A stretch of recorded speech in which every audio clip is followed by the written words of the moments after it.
Hello students, I am Rajkumar. Today I am going to teach you a very important and interesting chapter of class 11th English named Landscape of the Soul. इस lesson को पढ़ने से पहले आपको जानना है कि क्या है लैंडस्केप ऑफ द सोल। ये आत्मा के बारे में कलाकृतियों को दिखाता है। इसके लेखक हैं नैथली टावर। तो ये बड़े इंटरेस्टेड है इसमें। अगर हम देखेंगे तो पूरी इस स्टोरी को 3 भागों में डिवाइड किया गया है। ये चाइनीज कला से संबंधित कुछ और भी कलाकृतियों को दिखाता है कि कितना वो इंटरेस्टेड कला है। तो पूरी स्टोरी बड़ी छोटी सी है, यू कैन सी डैट। और इसको 3 भागों में बांट दिया गया है कि वो कब कब बांटा जा रहा है, हम अगर इसको पढ़ेंगे तो देख सकते हैं। और एक कला को कैसे समझा जाएगा इसके बारे में बताया गया है। कैसे किसी भी कला को समझने के लिए किस प्रकार से होना चाहिए, मन होना चाहिए, किस प्रकार के प्रभावशाली एक्टिंग होनी चाहिए, ये सब दिखाया है। तो देन वी स्टार्ट। अगर हम इसको पढ़ेंगे तभी जान पाएंगे।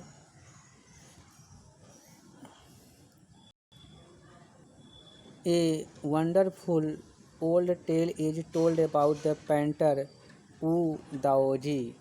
एक बहुत ही आश्चर्यजनक और पुरानी कहानियाँ एक पेंटर है जिसका नाम ऊ दाओजी है के बारे में बताया गया है।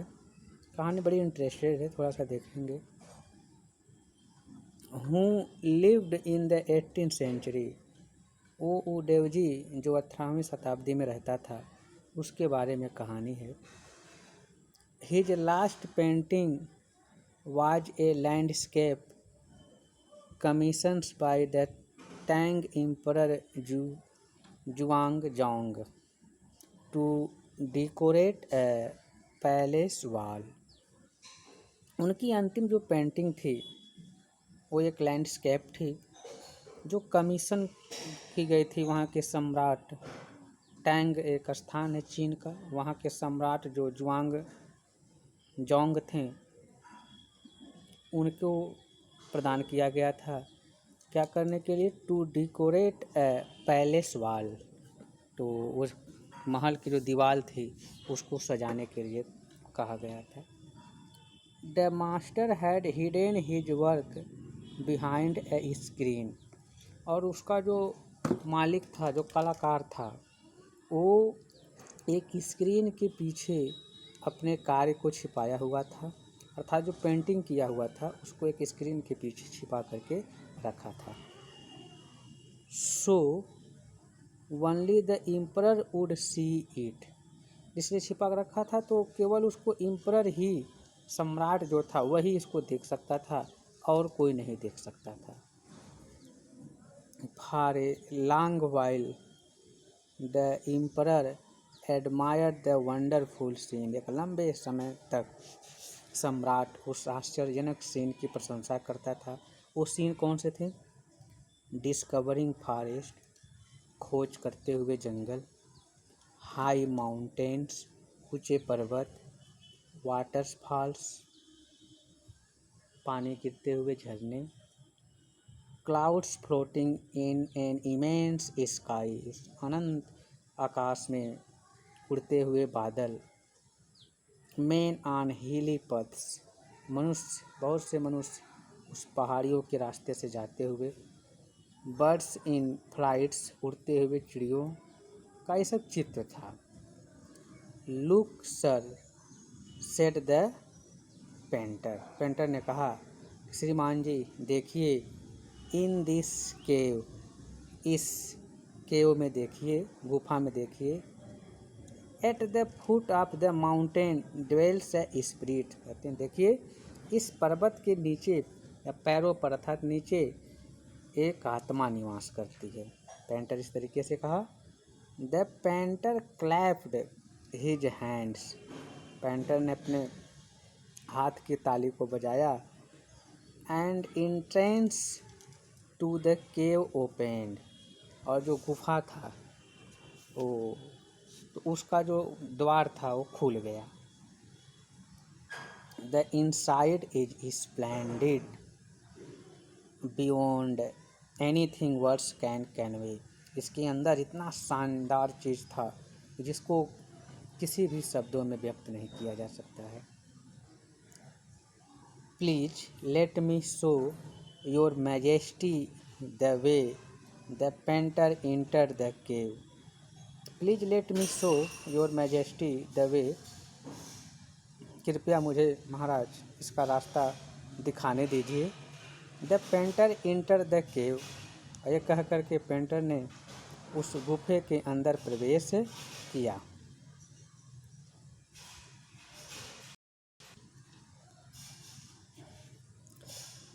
But the entrance closed behind him.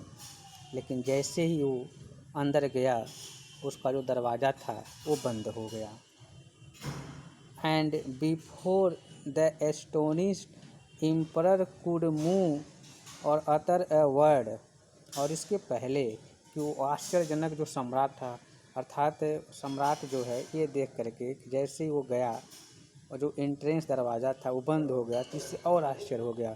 तो जो आश्चर्यचकित सम्राट था वो इससे पहले कि कोई शब्द कह पाता the painting had vanished from the wall.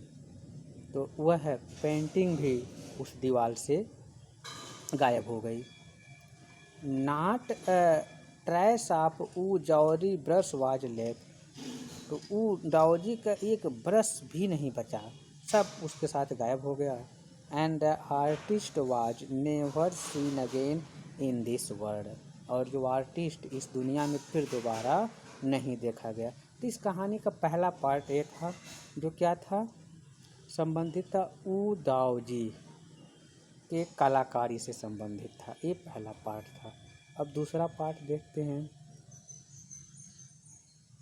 यह है such stories played an important part in China's classical education.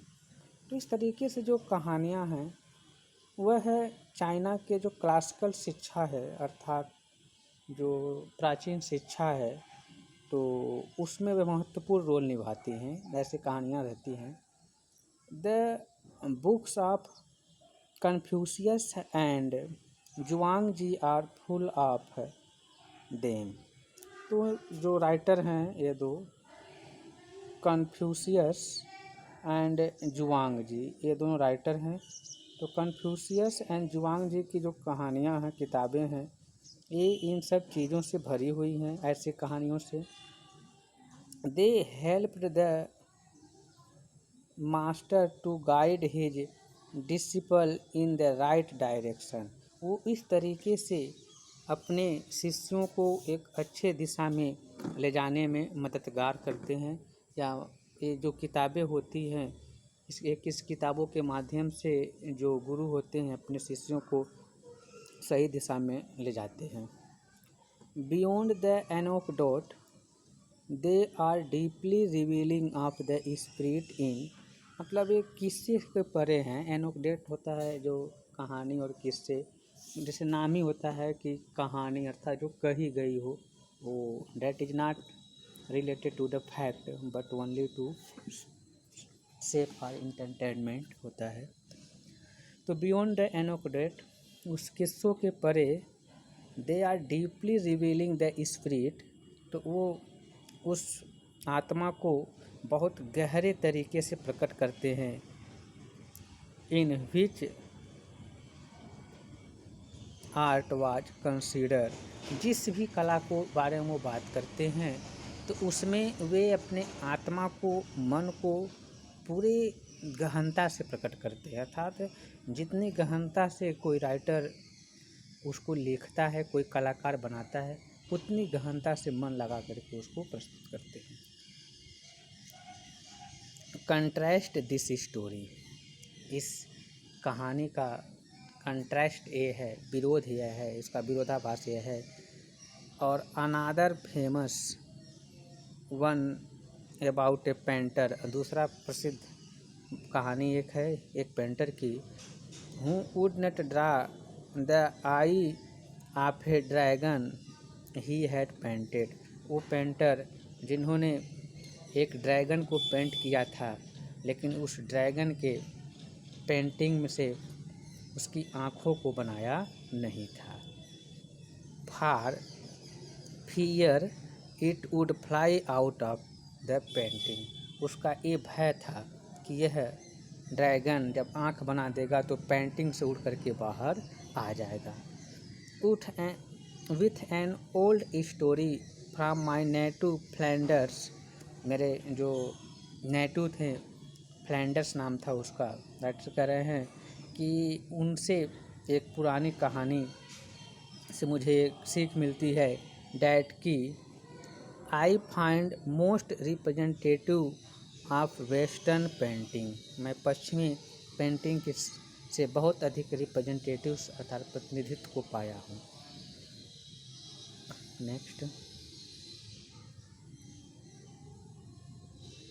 In 15th century एंटीवर्प, 15वीं शताब्दी में एंटीवर्प में ए मास्टर ब्लैक स्मिथ। अब दूसरी कहानी है, दूसरी कहानी वो थी जो ड्रैगन की आंखों को पेंटिंग नहीं किया गया था। नेक्स्ट है इन 15th सेंचुरी, तीसरी है Antwerp a master blacksmith. Antwerp था जो ब्लैक स्मिथ था, मतलब वो लोहार था। Called Quinten Massys fell in love with a painter's daughter. उसने क्विंटेन मिस्टी को पुकारा जो एक पेंटर्स के पुत्री से प्रेम करने लगा था। The father would not accept a son in law in such a profession. अर्थात उस लोहार के कारण, उस पेशे के कारण उसको अपना दामाद स्वीकार नहीं किए उस लड़की के पिताजी। सो क्विंटेन स्निक्ड इनटू द पेंटर्स स्टूडियो। इसीलिए क्विंटेन जो था वो उस पेंटर की स्टूडियो में चुपके से घुस गया। And painted A fly on his latest panel. उसके सबसे लेटेस्ट जो पैनल था जिस पर वो पेंटिंग किया हुआ था, उस पर एक मक्खी बना दिया। With such delicate realism that the master tries to sweat it away before he realised what had happened. वो इतना तल्लीनता से, इतनी वास्तविकता से उसको बनाया था, वो जो था चित्र था उस मक्खी का, कि जो जब वो मास्टर आए, अर्थात उसके जो पेंटर थे, मास्टर आता है तो उस मक्खी को उड़ाने लगता है अपनी पेंटिंग से, और तब तक उड़ाता है जब तक उसको ये फीलिंग नहीं आ जाती है कि क्या घटित हुआ। जब वो ये जान जाता है कि वास्तव में बना हुआ है, रियल की मक्खी नहीं है, तब तक उसको उड़ाने लगता है। Quinten was immediately admitted as an apprentice into his studio। Quinten ने तुरंत अपने स्टूडियो में एक अप्रेंटिस को नियुक्त कर लिया। He married his beloved and went on to become one of the most famous painter of his age। वो अपनी प्रेमिका से शादी कर लिया। क्विंटन कौन था? वो वही था जो है जो लड़का प्रेम करता था उससे, तो शादी कर लिया और एक बहुत ही प्रसिद्ध अपने ज़माने का पेंटर बन गया। These two stories illustrate what each form of art is trying to achieve। ये दोनों कहानियाँ ये वर्णन करती हैं कि प्रत्येक कला क्या प्राप्त करने की कोशिश करता है, इसका ये वर्णन करती है। A perfect illusionist likeness is Europe. In Europe एक प्रसिद्ध वर्णन करने वाले की समानता जो यूरोप में है। The essence of inner life and spirit in Asia. उसकी समानता कैसे की जाती है कि किसी भी इनर लाइफ की जो इसेंस है, महत्व है, सार है, और एशिया के स्पिरिट जो है, इन सब की समानता एक जैसे की जाती है।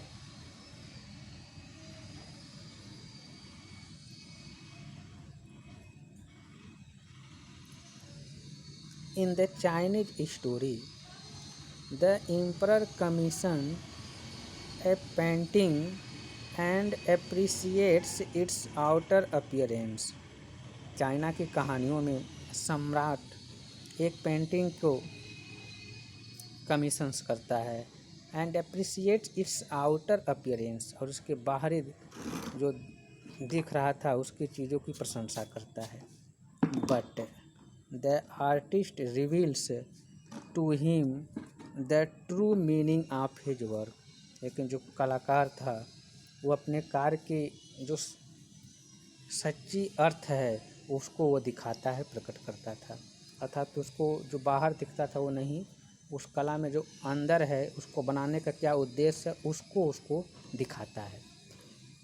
The emperor may rule over the territory he has कंक्वायर्ड.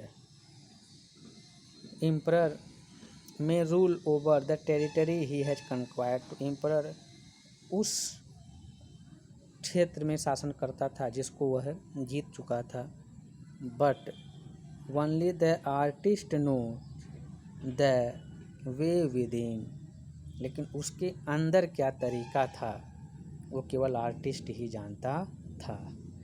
Let me show the way the Dow, a word that means both the path और the method.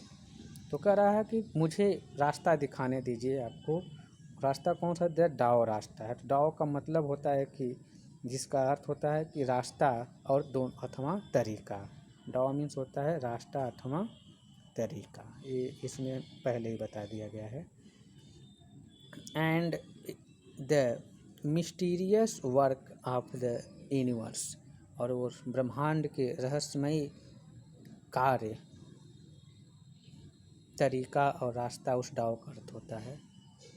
The paintings is gone. Paintings चली गई. But the artist has reached his goal. लेकिन वो कलाकार अपने लक्ष्य को प्राप्त कर चुका था. Beyond any material appearance. उस लक्ष्य को प्राप्त कर चुका था जो कोई भी मटेरियल शायद उसको देख न सके, उसके परे था.